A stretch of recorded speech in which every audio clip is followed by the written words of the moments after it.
Hello and welcome back to the Ground Up Advanced Flight Tutorials. Last week there wasn't an episode because this is the episode that was supposed to go up last week. Believe it or not, this is my 7th take at this video for various reasons. Either this aircraft has been playing up, or my recording's been playing up, or I haven't liked the video in general. So I do put a lot of work into these videos, so hopefully you guys will enjoy this video. Quickly to go over what we're going to be doing in this video, and then recapping the past few, a couple of announcements, then we'll get into the theory, and then very shortly into the air. So recap, what we've already done is lesson 1, all about the 6-pack. If you don't understand this, very important, go check out lesson 1. Lesson 2, runway markings, airport markings, how to navigate around an airport. Again, very important. Not as important in this lesson, but worth viewing. Lesson 3 is going to be important, all about takeoffs, trimming an aircraft to get level flight, trimming an aircraft to climb or descend at a certain speed, and actually using the throttle to then get that climb and descend going very nicely. That is going to be important in this one.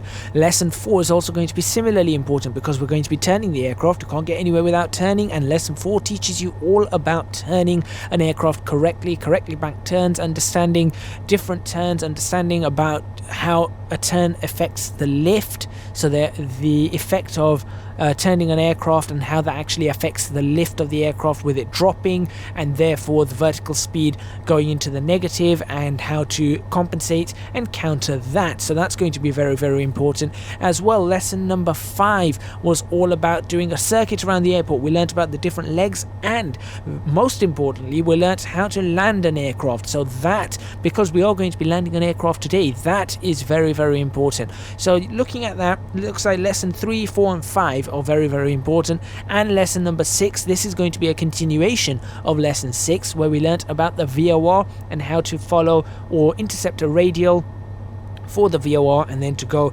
inbound or outbound from said VOR. So that is going to be important because we are going to be using that today and then expanding upon it. In this lesson we're going to be looking at 2 more systems, the ILS and the ADF. So 2 systems we're going to be covering in this lesson, almost a double whammy. I was considering just doing one, just the ILS or just the ADF, but you know what, we can put 2 in and we should be able to fit that into a 45-minute or 40-minute lesson without too much of an issue.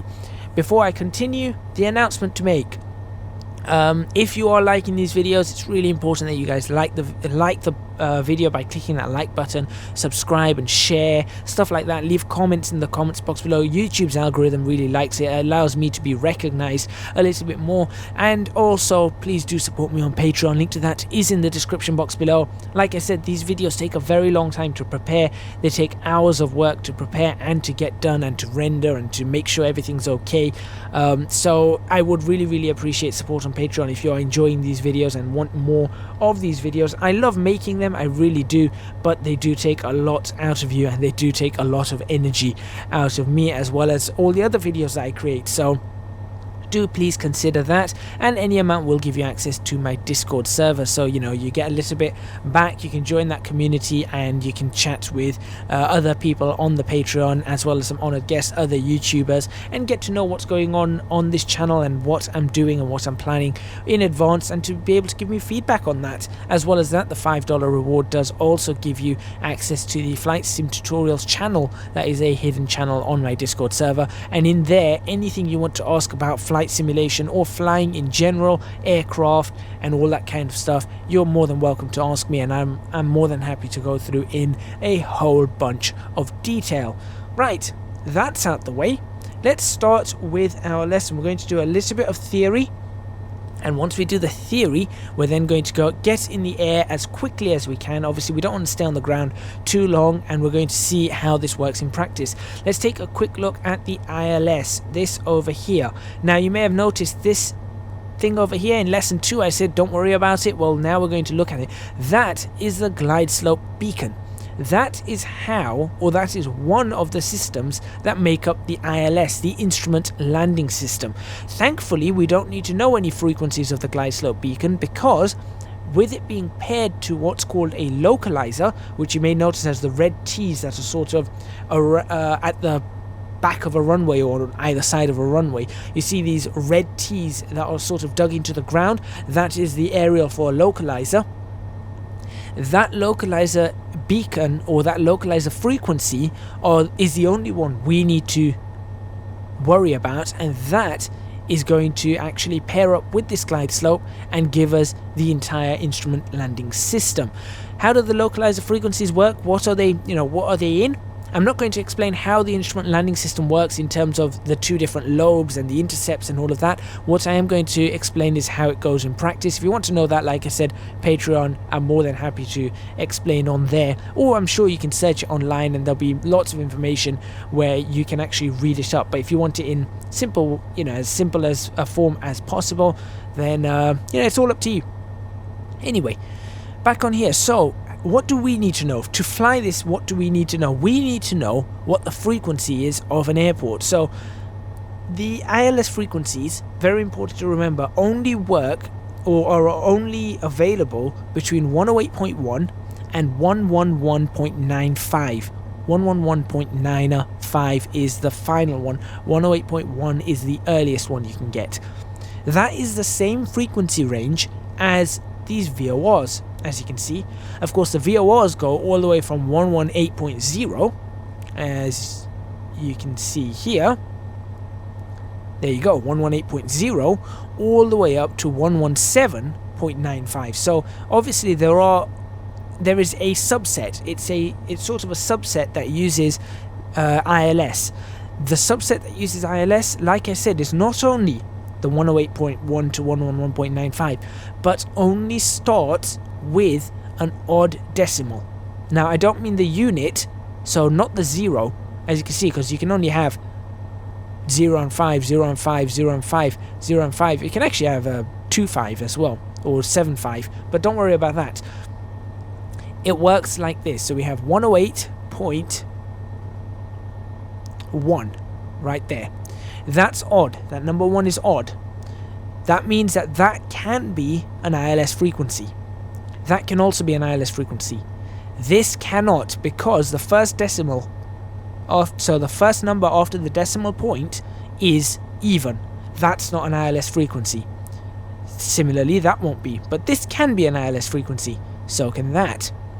So therefore, anything that's in the point 1, 3, 5, 7, and 9 can be an ILS frequency. Now, if we work that out and say, well, you've got 5s as well, you've got intervals of 0.05, that means that 1 and 1.5, 3 and 3.5, 5 and 5.5, 7 and 7.5, and 9 and 9.5 can be, which means that in every megahertz, for every 1 megahertz, you actually have 10 channels that you can select.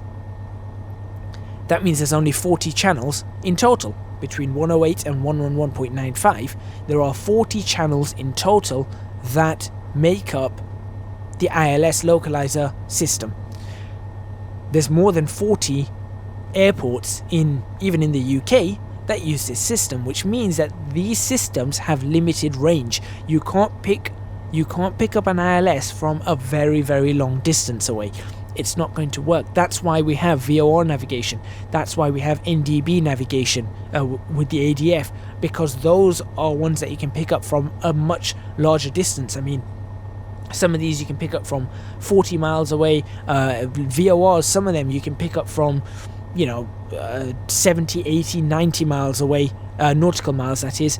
You can pick them up from very, very large distances. So that's why we have that, whilst these are more local, because you don't want them to be confused with another airport, and you don't want multiple airports having to work around only 40 channels. If you have 40 airports in a 60-mile radius, and all of these have every channel going on, then it's not going to work. It's just not going to work. It's going to be too much interference. Everything's just going to fall apart. It's not good for it. So these are only local. They're not going to be active all the way. Not only that, they only extend in the direction of the runway and then extend outwards some 10 nautical miles from the runway to the furthest point. So if you imagine the runway with a balloon on the other side, if you draw a flat balloon on the floor, that's generally the radius of this localizer and ILS. If you're outside of that, it's just going to show nothing. The reading is going to be false. So you do need to be aware of that, and that's why you have all these approaches and all these VOR say, okay, you fly this VOR until you get to here, or fly this NDB approach until you get to here, because you can't pick them up from certain angles, certain distances away. But that really doesn't matter. We don't need to worry about that. All we need to know is that we are going to be flying on one of these and using this ILS system, and we're going to see how that works very, very soon. I'm going to actually set this up to 109.3. The actual frequency today is 109.35. I don't want to access it just yet. I don't want to switch it on just yet. That's why I've just left it at 109.3. But it is going to be 109.35 today, so make sure you note that in. Of course, we've got 117.5 as our frequency for the Trent VOR today. We are going to be using that one. So no, it's not, it's 115.7. Why did I go 117.5? There we go. And we are going to be flying in on the I think we should fly in today on the 300 radial to make it nice and easy. So we're going to intercept and fly the 300 radial today into the Trent VOR, like we did in the last episode. But I think in the last episode we took the was it 280? I think we took in the last one. But today we're going to be taking the 300. So you can see how that works with a different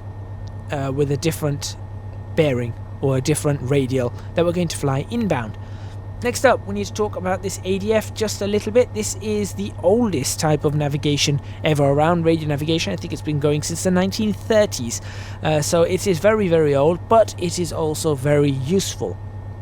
One thing that's super important about this is that you must always check the Morse code identifier for these, because these can extend over very, very long distances. If you use a low frequency ADF, if there's a low frequency ADF, it is going to go for a very, very long range. It's incredibly long, and because of all of that, you need to be very, very careful with it, because you could end up tuning the wrong frequency, which you can imagine is going to be an absolute nightmare, because you're going to fly in what direction are you going to fly in? You're going to be flying in who knows what direction. So you do need to be careful of that. Also, this thing is prone to certain errors during, for example, sunset and sunrise because of the ionosphere. So that's going to actually cause weird signals and weird fluctuations in the ADF needle. So this is a two-part system, ADF NDB.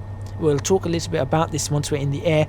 Electrical interference, thunderstorms also causes issues. Terrain can cause issues with it, and also when the aircraft is turning, you can cause issues with it. But that doesn't really matter. We don't have to worry about that. The actual beacon itself, I think, works in the 190 kilohertz to 1750 kilohertz range, but most of it between 190 kilohertz and 535 kilohertz. That's mainly in North America, but I think around the world you also have very similar types. We're not going to learn too much about this. Like I said, we don't need to know too much about this. All we need to know is how it works, and we're going to see how it works very, very soon. What's also very important about this is, as you can see, it's pointing 90 degrees right now. When this system is not picking up a signal, that is its default mode. It will always point like so. So make sure you know that. Sometimes, of course, it's going to be pointing 90 when it's active, but it will then move around. It will move around fairly significantly. If that is stuck like that and it doesn't move, you have not picked up a station. You may have tuned it wrong. It may not be working correctly. It may be out of range. That's why we also listen to the Morse code identifier for an ADF to make sure we've always picked up the station and picked up the right station. That's really, really important. The ADF that we're going to be tuning today is going to be 393, so I'm actually going to tune this up to 383 and then switch that over to 393 once we are ready to go, just to make it easier for me whilst I'm flying to be able to talk about these things. I think we're all good to go. What we're going to do is we're going to take off, and then we're going to see how all of these work. So if everyone's ready, lower one stage of flaps. Is that one stage? Yep. There we go. I will bring this back, and we're going to begin our flight right now. So we're going to take off. We're going to climb to 2,000 feet today. Maybe climb to 2.5. I'll decide once we're in the air. We don't have to worry too much about that. We're going to actually take off, maintain runway heading, try and get a nice 500 foot per minute climb as we want. We're going to line up our view. That's very, very important. I'm going to try and make sure I can keep this in view for you guys. In fact, that might be better because we can read it all. Hopefully you guys can see all of that. We can read this DME over there as well, which I'm going to switch to nav 2 so we can see that that's how far we are from Trent.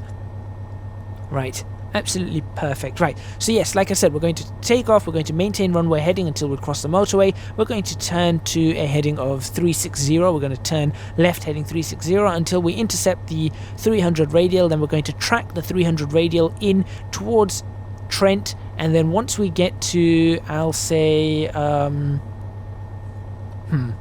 me think. Once we get to about 1.5 nautical miles from the Trent VOR, we'll then turn right heading, we'll turn left again heading 180, and we're going to track the 180 radial outbound for a certain amount of distance, but we're also then going to be looking at this ADF, and then we're going to track in the ADF at a, I'll say maybe 120. So we're going to see if we can track or home in on the ADF on a 120 radial. I'll show you how to do that. It's not as complicated as it seems. Then we're going to get ourselves established on the localizer, and then we're going to land our aircraft. So very, very simple actually. It's going to work out absolutely fine. Hopefully you guys are going to absolutely love this as well. So let's go and get ourselves in the air. All the theory is covered. We can get into the practical setting now.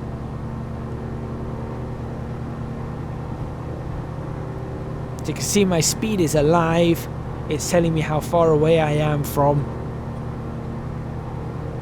where I need to be. 70 knots. 75, that's my rotate speed today. Up we go. Positive rate, gear up, flaps up.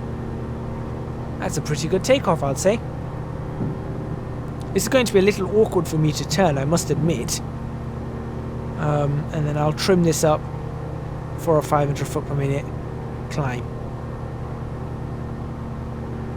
Actually going quite well. Fantastic. Absolutely fantastic. Right. So whilst I do that, whilst we're getting ready to turn, I'm actually now going to tune that ADF to 393. Just to get it out of the way with. And you're going to notice that that has actually snapped roughly behind us. You can see that that's snapped behind us. There's the motorway as well. You can just see the cars on the road. We're going to turn very, very shortly after that. As a matter of fact, we will turn right about now. Let's go.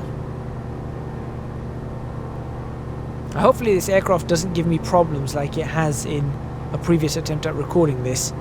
I don't know whether it's a bug with the aircraft or a bug with the sim or what. I really don't know. But it does tend to occasionally give me problems. But a nice coordinated turn, maintaining that 500 foot per minute as best as you can. Out to a heading of 360, which is 0 on the compass card. And roll out nice and easy. We've actually rolled out at about 0.4, but we'll swing ourselves over very easily. There we go. Nice and simple. Great. Okay, so what's that ADF needle doing? That ADF needle is pointing towards a non-directional beacon, an NDB. We have NDBs all over the world. We don't have to worry about those. What they do is they send out a signal in every direction. Literally in every direction. And those signals can be picked up by these automatic direction finders in aircraft, and all it does is it just points toward the NDB. That is all it does. It's that simple. So in essence, this is the most simple mode of operation of instrument flying.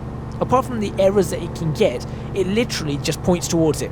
So if you were to fly towards that, in that direction, if you were to put that compass card in your palm, it's as if it's like pointing north. It's just like pointing north. It's going to say, well, where am I going? It's that way. That is the direction I've got to go. That's the way I'm going to fly. And you just fly in that direction and you're going to get to that NDB. It's easier to use than a VOR, it really is.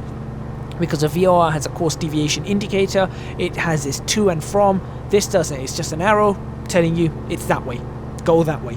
That's how simple an NDB is, and it comes in really, really handy when you're trying to do an approach into an airport or something like that. It really does come in handy during those moments. So we're actually getting ready to join the 300 radial. Actually, as you can see, the nav2 is moving quite clearly, so this is actually very, very good for us. And what we're going to do is, once we join the 300 radial, I'm going to show you a little trick on the ADF, which is one mode of using the ADF as we get ourselves to 2,000 feet, and I'll actually trim ourselves to 0 right there. Fantastic. Nicely on 2,000 feet. This is all going quite well so far.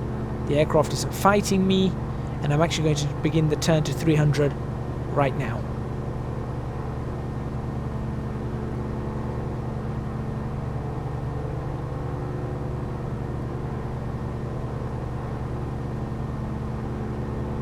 I'll actually ease up that turn because I think I want to ease it back in, because I'm going to be a little bit off.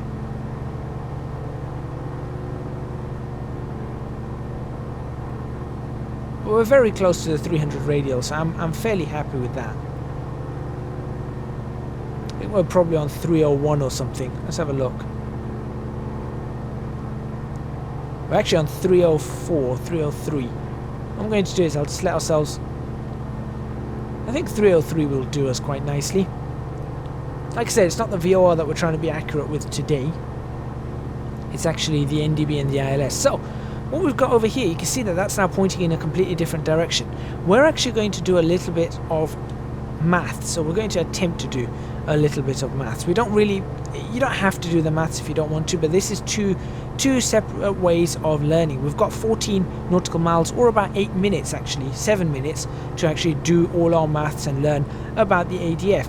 So what we need to look at is we're going to do a bit of time distance check. So time distance check means that we're going to look at how that moves to find out how far away we are from the said... What are we on now? Still 304. That's fine. We'll maintain the 304. We're going to see how far we are from that ADF station by doing a little bit of maths in our head. Now, you may need a calculator for this. I may need a calculator for this, to be honest. I'm not going to be able to do this without a calculator, not whilst flying an aircraft, I don't think so. But what we need to do is we need to find out how many minutes we are from the station. So the way we do that is we work out a time in seconds. So we're going to take a time divided by the degrees of bearing change. So that's going to be very easy for us, because what we're going to do is we're going to look for a 10-degree change. Now I have a nice heading indicator over here. I have a very nice heading indicator, and I can change my compass card. So I'm going to actually change that ADF heading so that the 0 is pointing to where the needle is, and then I'm just going to wait for it to move 10 degrees. That's all I'm going to do. There we go. I'm just going to wait for it to move 10 degrees now. As simple as. I've also drifted away. It's actually better for me though. So once that moves 10 degrees, that's going to essentially tell me how far away I am.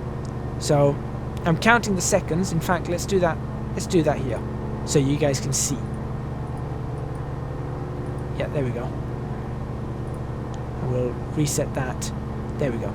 Okay, so you guys can then see what's going on.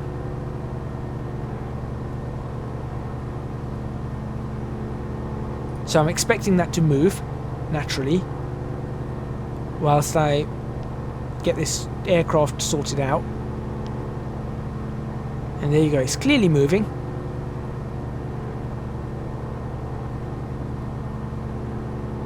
Now this aircraft does have a few issues and a few quirks.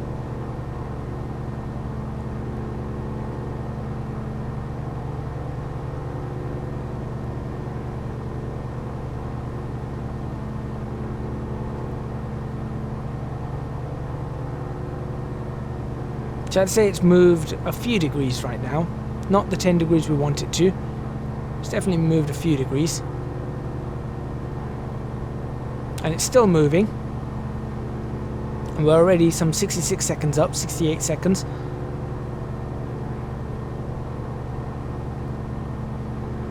We're 4 minutes from where we need to be. Oh, I have a feeling this aircraft's going to start wobbling. I can just feel it.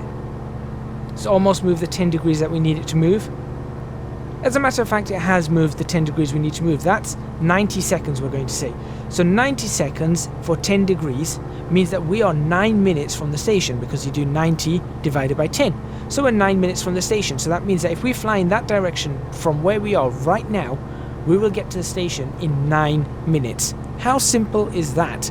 That's how simple that is to work out. Now what we can also do is we can work out the nautical miles to the station. So from that point we were doing 120 knots, let's say, and we're going to go for minutes flown. So we flew there for 90 seconds, and then we're going to go for the degree of bearing change. So we're actually going to go, let's think. So we're going to do 60. Well, this is going to be an issue, isn't it? Because we're going to say, well, it was 60. Then we had 1.5 minutes flown, so it's 120 knots multiplied by 1.5 in terms of minutes. So we're going to do 120 multiplied by 1.5 is going to give us 180. We got 180 divided by 10 is 18. So we're 18 nautical miles from the station. That actually worked out very nice. So we're approximately, at that point, we were 18 nautical miles from that station, which is absolutely great for us. Absolutely great, not a problem. That's how we use that to work out distance from an ADF beacon. So it's essentially, again, minutes to the station is time in seconds and degree divided by the degree of bearing change. So I use the 10 degrees there. And if you want to work out how far away you are in nautical miles, you do the true airspeed, which is 120 knots for us, multiplied by the minutes flown, which was 1.5 minutes for us, divided by the change in the bearing, which was 10 degrees we waited for. So we got the 10 degree change, and that's how we work that out. Absolutely fantastic. It's really, really easy to use, as you can see. Obviously, it can get a little bit more complicated if you start using different types of, 7 degree change, 8 degree change, 11 degree change, or the true airspeed is 123 knots. If we could have been more accurate, but approximately we were 18 nautical miles from the station, and we were 9 minutes away at the speed we were doing, which works out. If you think about it, it does work out. We're almost where we need to be. We're 2.8 nautical miles from the Trent VOR. So I'm actually going to now get this ready and tune this up on the... I don't know why this aircraft is pulling to the right. We're going to now tune this up to 180 for us. See, again, it's pulling to the right. This aircraft has some issues, I must say. 180, absolutely fine. And we're going to start our turn very soon. And then we're going to use the other type of ADF or of navigation we can use with the ADF. Let's begin our turn now. Nice turn to 180. This aircraft is starting to wobble a bit. Don't know why. Really don't know why. Just sharpen that turn up a bit. And make sure we don't drop. Come on.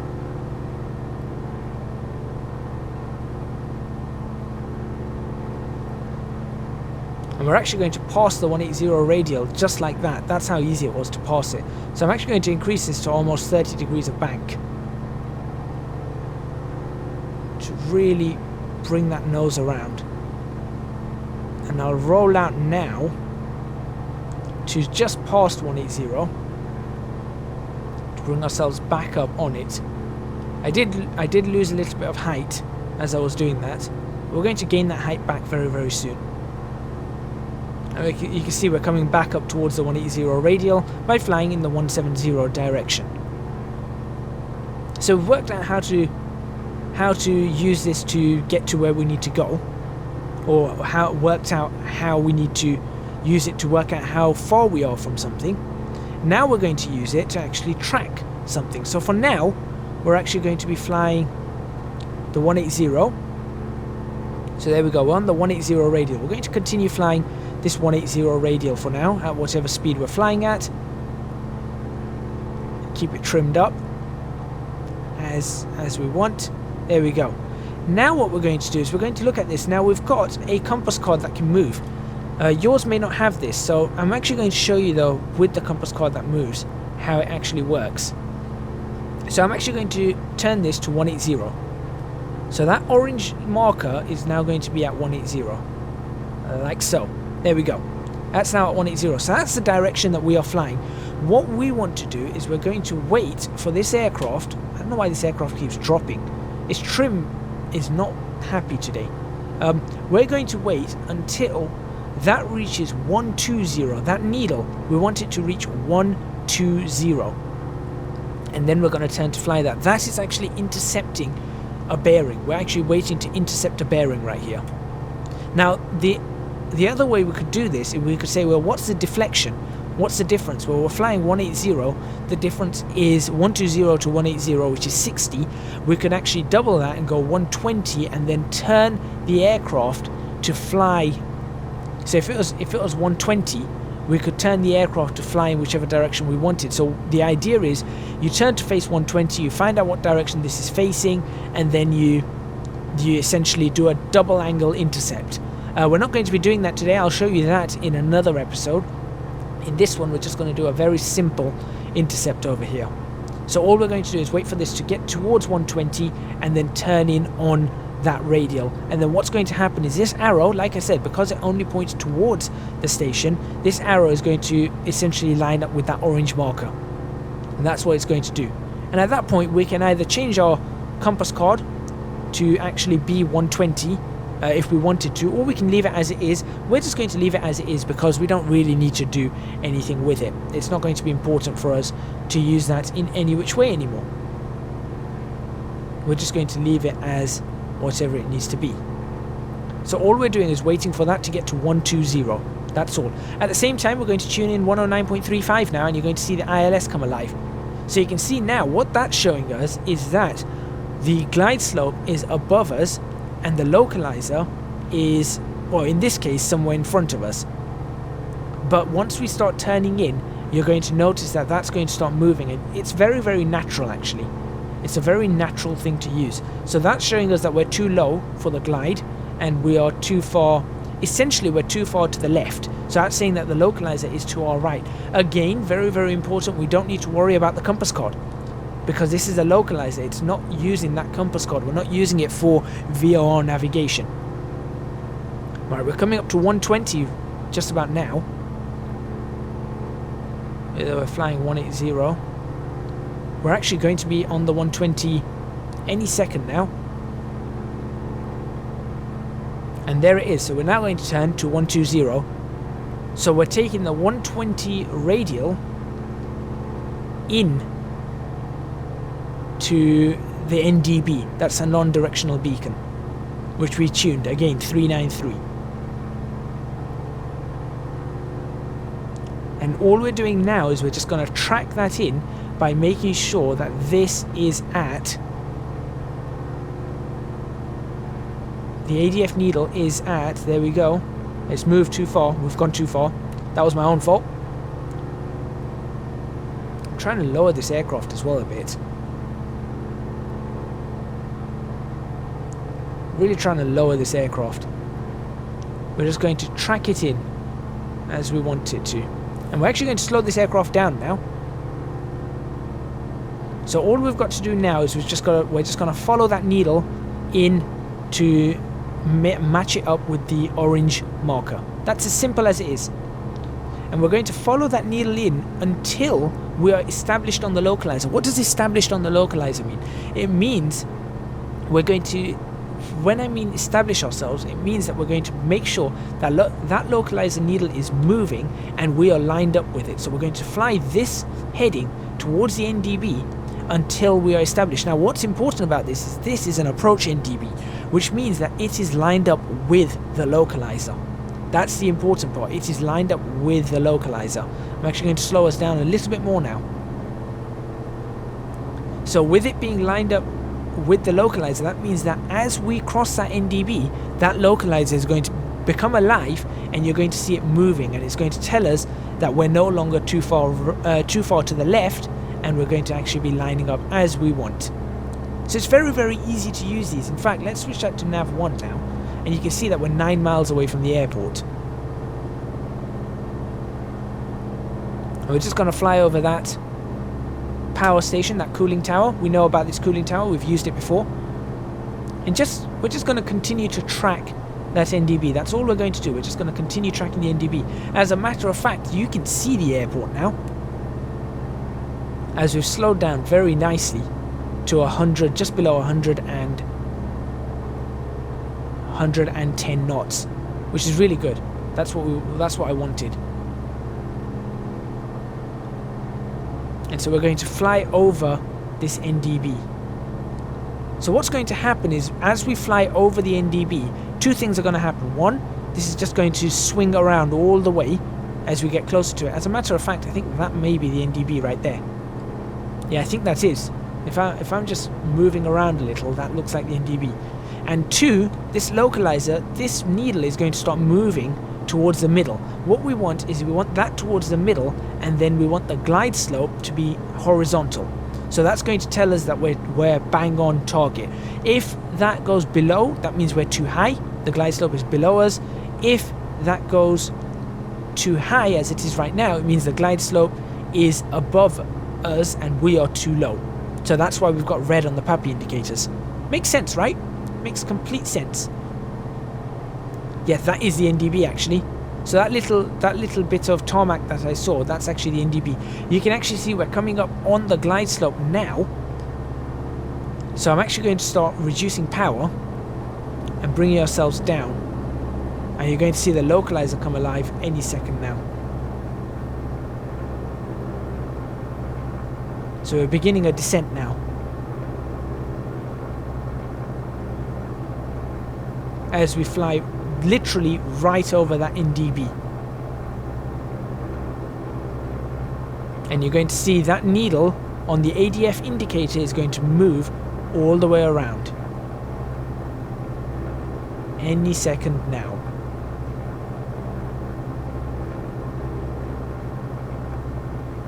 So the NDB is still ahead of us. So we're still flying this one heading. And there we go, there's the localizer now moving. We're now going to turn to intercept that localizer. And remember, this works a lot better with things like, for example, autopilot. But there you go, look at that ADF needle. As that localizer moved, that ADF needle went crazy, and it's showing that it's now behind us. And there we go, we are now lined up with the runway. And we're ready to do whatever we need to do. I'm actually going to lower my landing gear right here. And so now, instead of flying as we're flying out there, we're actually going to fly according to that glide slope indicator and our localizer. That's what we're going to try and do here.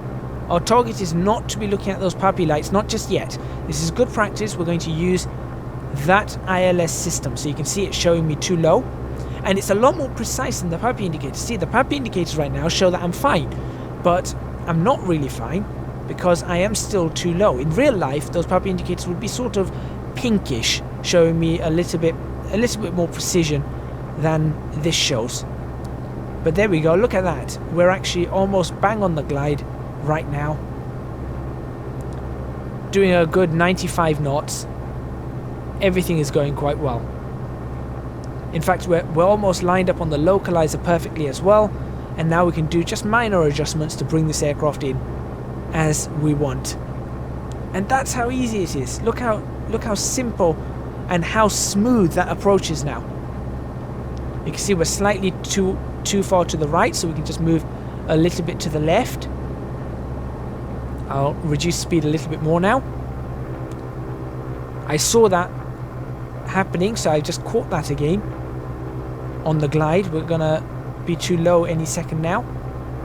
So I'm going to catch that glide very, very nicely. And look how nice that is, how smoothly we approached that runway. That was such a smooth approach to the runway. I'm actually going to, I'm going to land without flaps this time. I just feel like landing without flaps.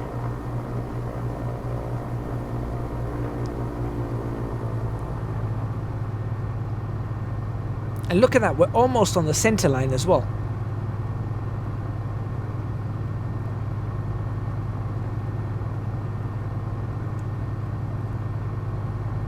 And there we have it. Oh dear. That was not how you land an aircraft, but that's okay. The point is, we managed to use the instrument landing system correctly.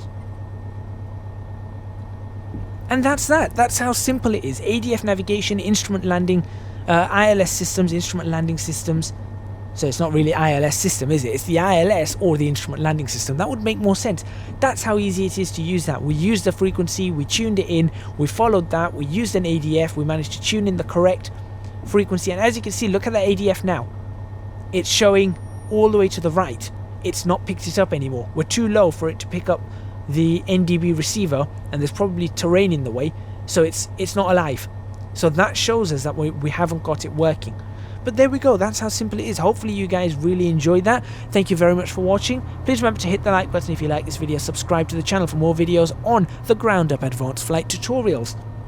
Leave a comment in the comments box below letting me know what you think, and in the next lesson, I'm just trying to work out what we should do. Maybe we'll do a flight from one airport to another, and I'll show you how to use a little bit of maybe maps or something like that, and we'll draw a few lines or something of the sort, and I'll probably overlay that on the screen or something like that, and then we're going to really practice that. It's going to be a flight from one airport to another using a VOR, using an NDB, using an ILS system, and then we can start doing this in other weathers. We can start working with crosswind. We can then even move on to other types of aircraft.